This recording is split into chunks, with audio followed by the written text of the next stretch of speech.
సరే, రాంగోపాల్ వర్మకి సంబంధించి ఇప్పుడు అరెస్ట్ కాబోతున్నాడు, తప్పించుకున్నాడు అని చెప్పి పెద్ద హైడ్రామానే క్రియేట్ అయింది. సో ఇప్పుడు చూస్తేనేమో ఆయనకు తాత్కాలిక బెయిల్ లభించింది. సో ఏంటి సార్ ఈ బెయిల్ అంటే ఏంటి? ఆ తర్వాత రాంగోపాల్ వర్మకి సంబంధించినటువంటి కేసులు ఎలా ఉండబోతున్నాయంటే మీరేం చెప్తారు? నమస్కారం అండి. ముందుగా ఇండియన్ లాస్ ప్రేక్షకులకి అందరికీ ప్రత్యేక ధన్యవాదాలు. మరి చాలా ముఖ్యమైనటువంటి ఈ యొక్క టాపిక్ కారణం ఏంటంటే ఇది రాంగోపాల్ వర్మ గారి గురించే కాదు, చాలామందికి సంబంధించినటువంటి ఒక స్వేచ్ఛకి సంబంధించినటువంటి ఒక ఇంపార్టెంట్ విషయం. మీకు అందరికీ తెలిసిందే, ఈయన ఒక వివాదాస్పద చిత్ర నిర్మాత మరియు దర్శకుడు. ఈయన అనేక సందర్భాల్లో చాలా విషయాల మీద కూలంకషంగా డిజిటల్ మీడియాలో చెప్పారు. ముఖ్యంగా ఆయన అరెస్ట్కి సంబంధించి ఒక ప్రకటన కూడా ప్రస్తుత పరిస్థితి మీద ఆయన విడుదల చేశాడు. ఆ ప్రకటన వాస్తవం లేదు, మనకు తెలియదు. కానీ దాంట్లో చెప్పింది ఏంటంటే, నేను ఎవరికి భయపడను, నేను సినిమా షూటింగ్లో బిజీగా ఉన్నాను, నా పనులు నాకున్నాయి కాబట్టి నేను విచారణకు హాజరు కాలేనని చెప్పి స్పష్టం చేసి చెప్పాను. మా వకీల్ ద్వారా చెప్పాను, నేను కూడా ఇన్ఫర్మేషన్ ఇచ్చాను. నేను ఎక్కడికి పారిపోలేదు, నా కోసం వెతుకుతున్నారు అని చెప్పడం అనేది కరెక్ట్ కాదు.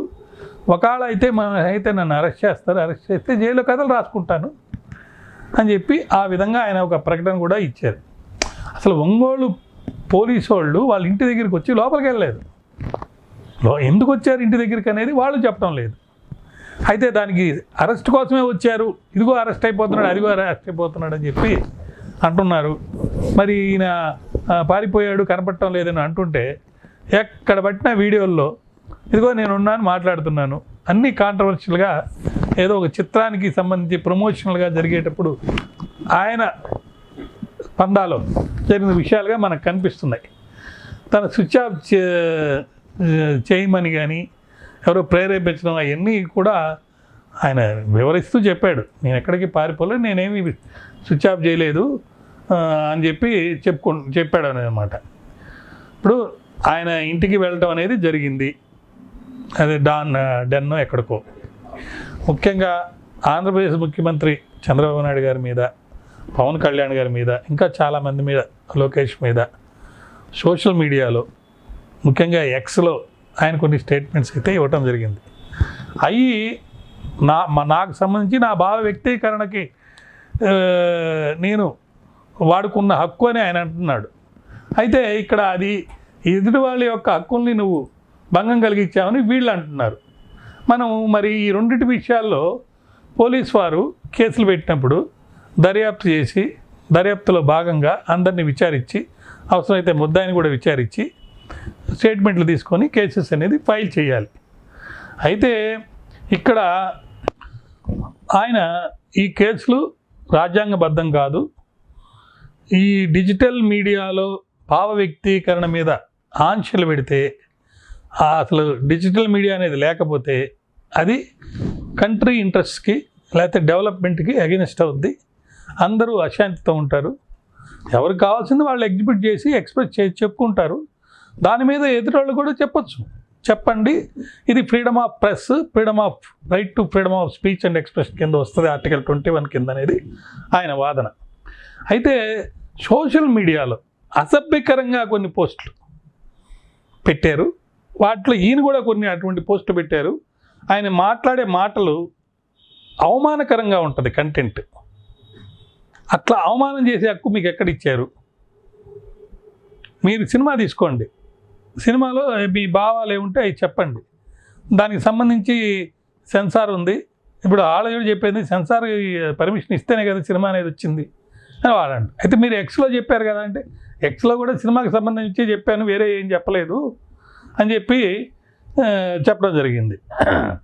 ఇంట్లో లేరు అని పోలీసు వాళ్ళు అంటున్నారు. నేను ఇంట్లోనే ఉండాలని, నేను ఎక్కడైనా ఉంటాను, నా హక్కు నేను ఎక్కడున్నారని. వాళ్ళు వచ్చి కావాలంటే అరెస్ట్ కోసం వచ్చామని చెప్పచ్చు కదా. వాళ్ళు ఎక్కడో చెప్పినప్పుడు ఏదో నేను కోయంబత్తూరుకి వెళ్ళిపోయినట్లు, ఎక్కడో ఎవరింట్లోనో ఒక ప్రొడ్యూసర్ ఇంట్లోనో ఎక్కడో దాంకొని ఉన్నట్లు అట్లంతా మాటలు రాయటం ఏంటి? అవన్నీ కరెక్ట్ కాదు, నేను మాట్లాడుతున్నాను రండి అని చెప్పి అని అంటున్నారు. మొన్న సోమవారం కూడా పోలీసుల దగ్గరికి ఆయన వెళ్ళలేదు. ఆ రోజు కూడా చెప్పడం జరిగింది వాళ్ళ వకీలు కానీ వాళ్ళు, ఏదో డిజిటల్ ద్వారా మనం ఎంక్వైరీ చేయండి అని ఒకటి. ఆయన భావ వ్యక్తీకరణ చేశాడు కానీ అతను ఏమి అమానకరమైన మాట్లాడలేదు. నేను ఒకటి వాళ్ళు చెప్పడం జరిగింది వకీళ్ళు. ఈయన ఏమంటారంటే మా మనోభావాలు దెబ్బతిన్నాయని చెప్పేవాళ్ళు వాళ్ళ అభిమానులు అయితే అసలు ఎవరి మనోభావాలు దెబ్బతినాలి? ఎవరి మీద ఈయన మాట్లాడాడో వాళ్ళ మనోభావాలు ఏమైనా దెబ్బతిన్నాయా? తింటే వాళ్ళు చెప్పాలి కదా. వాళ్ళు చెప్పకుండా థర్డ్ పార్టీ వాళ్ళు చెప్పడం ఏంటి? వాళ్ళు ఎవరో కేసులు నమోదు చేయడం ఏంటి? రామలింగం ఫిర్యాదు మీద స్థానిక తెలుగుదేశం పార్టీ టీడీపీ నాయకుడు నవంబరు 11న చిత్ర నిర్మాత మీద కేసులు పెట్టాడు. ఆయనకేం సంబంధం? ఆయన మనోభావాలు దెబ్బతింటే నా మనోభావాల సంగతి ఏంటి? ఈయన అభిమానించే వాళ్ళ మనోభావాల సంగతి ఏంటి అనేది ఒక సీరియస్ విషయంగా ఇది చెప్పారనమాట. ఆర్జీవి చెప్తున్నాడు. అయితే 336(4) మరియు 353(2) మరియు ఐటీ సెక్షన్ 67 కింద కూడా కేసు నమోదు చేశారు ఆయన మీద. ఈ సెక్షన్లు ఎందుకు చెప్తున్నా అంటే 2 ఇంపార్టెంట్ విషయాల గురించి చెప్తున్నాను. ఒకటి, ఈ సెక్షన్ల కింద వచ్చే పనిష్మెంట్ అనేది బిలో 7 years.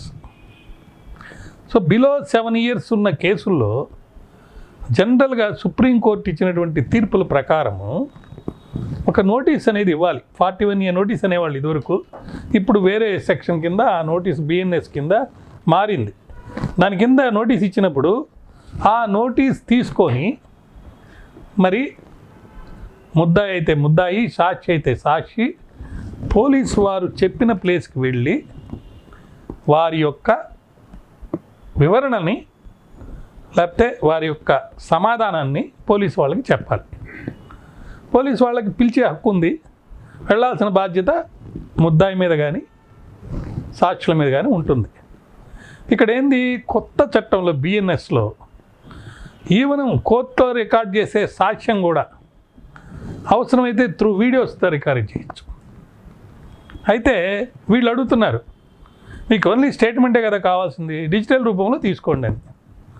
మరి ఈ ట్యాపింగ్ కేసులో అమెరికాలో ఉన్న ముద్దాయి అనుకోండి, సాక్షి అనుకోండి, నేను డిజిటల్ రూపంలో వచ్చి వీడియోలో నేను ఆన్సర్ ఇస్తానంటే దానికి సంబంధించి సుప్రీంకోర్టు, హైకోర్టుకి వెళ్తే హైకోర్టు అంగీకరించలేదు. కొన్ని సందర్భాల్లో అంగీకరించడం కూడా జరిగింది.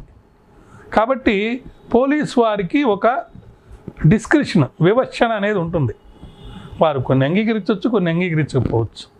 అంటే కోర్టు కూడా కొన్ని సందర్భాల్లో ఓకే ఈ స్టేట్మెంట్ ఇస్తాడు తీసుకోండి అనొచ్చు. కానీ ఈయన విషయంలో ఈయన్ని ముద్దాయిగా పిలిచారన్నట్టుగా మనకు తెలుస్తుంది. ఇతని మీద కేసు అనేది రిజిస్టర్ చేసి సెక్షన్లు పెట్టినప్పుడు అనుమానాస్పద వ్యక్తి కాదండి, ముద్దాయి అంటే నీ మీద కేసు పెండింగ్ ఉంది, సాక్షిగా కాదు. కాబట్టి నువ్వు ఖచ్చితంగా వెళ్ళి హాజరవ్వాలి. హాజరై నీ సమాధానం చెప్తే ఆ సమాధానం కనుక అంగీకారం కరెక్ట్గా ఉంది అని అనిపిస్తే వాళ్ళే బెయిల్ ఇచ్చి మళ్ళీ ఎప్పుడు రావాల్సింది చెప్పి పంపిస్తారు. ఒకవేళ అంగీకారం లేకపోతే అరెస్ట్ చేసే అధికారము, అవకాశం కూడా పోలీసుకుంది. మరి ఈయన డిజిటల్ రూపంలో ఇచ్చాడు అనుకోండి సమాధానం, మరి అరెస్ట్ ఎలా చేస్తారు?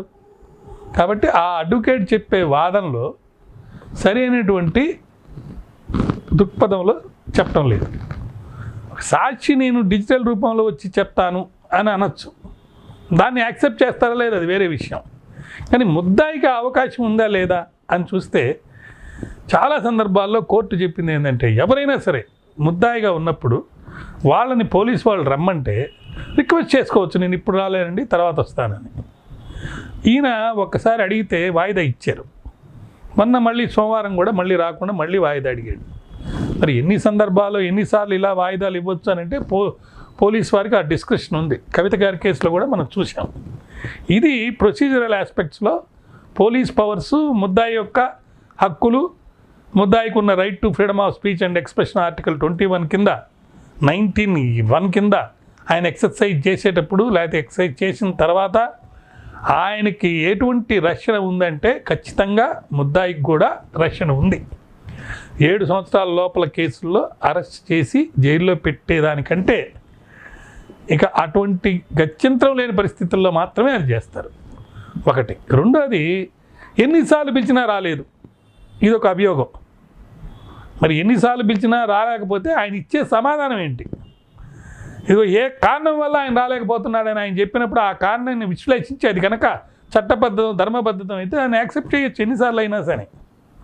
కేసు యొక్క తీవ్రత అది కూడా ఒక పాయింట్కి వచ్చింది. ఈయన మర్డరర్ కాదు, ఇది డిజిటల్ ఫామ్లో ఎప్పుడో జరిగిన సంఘటన మీద ఇప్పుడు ప్రభుత్వం మారి రీజిమ్ రివెంజ్ కింద మా మీద కేసులు పెట్టారనేది ఒక వాదన ఉంది కాబట్టి అంత ఇమీడియట్గా వెళ్ళి ఈయన అరెస్ట్ చేసి తీసుకొచ్చి లోపల పెట్టి విచారించాల్సినంత ఆవశ్యకత దీంట్లో ఉందా లేదా అనేది ఆ దర్యాప్తు చేసే అధికారి ఆలోచించి తెలుసుకోవాలి.